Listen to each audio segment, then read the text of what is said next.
গৌতম গম্ভীৰে নতুন প্লেইং 11 বনালে ভাৰতীয় এদিনীয়া ক্ৰিকেট দলত বহুতো হাল সলনি কৰিলে হয় আপোনালোকে ঠিকই শুনি আছে আৰু জানে গৌতম গম্ভীৰ বৰ্তমান সময়ত আমাৰ ভাৰতীয় টিমৰ নতুন প্ৰশিক্ষক হয় আৰু হে প্ৰশিক্ষক গৰাকীয়ে বৰ্তমান সময়ত এটা টিম বনাইছে এটা ওৱান ডে টিম বনাইছে বুলি ক'ব লাগিব আৰু হে ওৱান ডে টিমটোৰ পৰা আসলতে বহু খেলুৱৈক বাহিৰৰ ৰাস্তা দেখাইছে টাটা বাই বাই কৰি দিছে প্লেইং 11ত বহুতো খেলুৱৈক ৰাখিছে বহুতো খেলুৱৈক তেওঁ বাহিৰ কৰিছে গতিকে আহকচোন গুৰু গম্ভীৰে এতিয়া কাক কাক দলত ৰাখিছে কাক দলৰ প্লেইং 11ৰ পৰাই বাহিৰ কৰি দিছে হে সবিশেষ আজিৰ ভিডিঅ'টোত বা প্ৰতিবেদনটোত আপোনালোকে সুন্দৰভাৱে জানি যাব কিন্তু তাৰ আগতে মাত্ৰ আপোনালোকে সৰুকে এটা কাম কৰিব লাগে ভিডিঅ'টো জাষ্ট এটা লাইক কৰিব লগতে চেনেলটো এনেকুৱা ধৰণৰ সুন্দৰ খবৰৰ বাবে এতিয়াই সাবস্ক্ৰাইব কৰি ল'বলৈ নাপাহৰিব আৰু এতিয়া আহিছো মই আজি ভিডিঅ'টোৰ মূল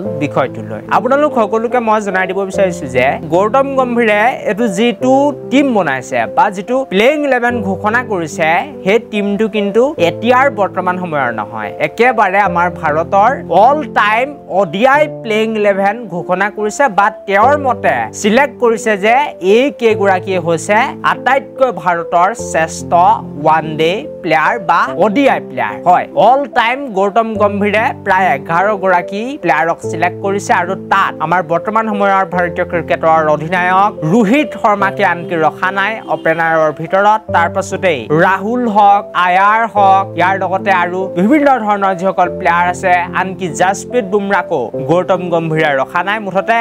কাক ৰাখিছে গৌতম গম্ভীৰে হে টিমটোত ভাৰতৰ all time one day playing 11ত হেতু আমি চাই লওঁ আহক বা আপোনালোকক মই দেখা দিব বিচাৰিছো স্ক্ৰিনত হয়তো আপোনালোকে দেখা পাইছে ওপেনিং বেটসম্যান হিচাপে তেখেতে বীৰেন্দ্ৰ সেহৱাগ তাৰ লগতে নিজকে ৰাখিছে মানে গৌতম গম্ভীৰ নিজে আছে একেবাৰে অল টাইম প্লেইং 11ত বিশেষকৈ ওৱান ডে আৰু নাম্বাৰ 3 তেখেতে স্থান দিছে ৰাহুল দ্ৰাবিড়ক আমি জানো ৰাহুল দ্ৰাবিড় কিমান এগৰাকী ভাল প্লেয়াৰ আছিল হেতু দৰ্শকৰ আৰু তেখেতে নিশ্চিতভাৱে ওৱান ডে টিমত জেগা ডিজাৰ্ভ কৰে বুলি ক'ব লাগিব একেবাৰে অল টাইমত হক বা যিকোনো ক্ষেত্ৰতে ৰাহুল দ্ৰাবিড় নাম্বাৰ 3 পজিশনত একেবাৰে বেষ্ট তাৰ পাছতে নাম্বাৰ 4ত কাক ৰাখিছে সকলোৱে দেখা পাইছে ভগৱান শচীন তেণ্ডুলকাৰক ৰাখিছে আৰু বিৰাট কোহলি বৰ্তমান সময়ৰ কিং বুলি ক'ব লাগিব তেখেতক ৰাখিছে অল টাইম ভাৰতৰ প্লেইং 11ত নাম্বাৰ 5 পজিশনতহে কিং মিষ্টাৰ কোহলিক আসলতে গৌতম গম্ভীৰে স্থান দিছে তাৰ পাছতে নাম্বাৰ 6ত আমাৰ ভাৰতৰ all time best all rounder বুলি মই কম তেখেতৰ নাম হৈছে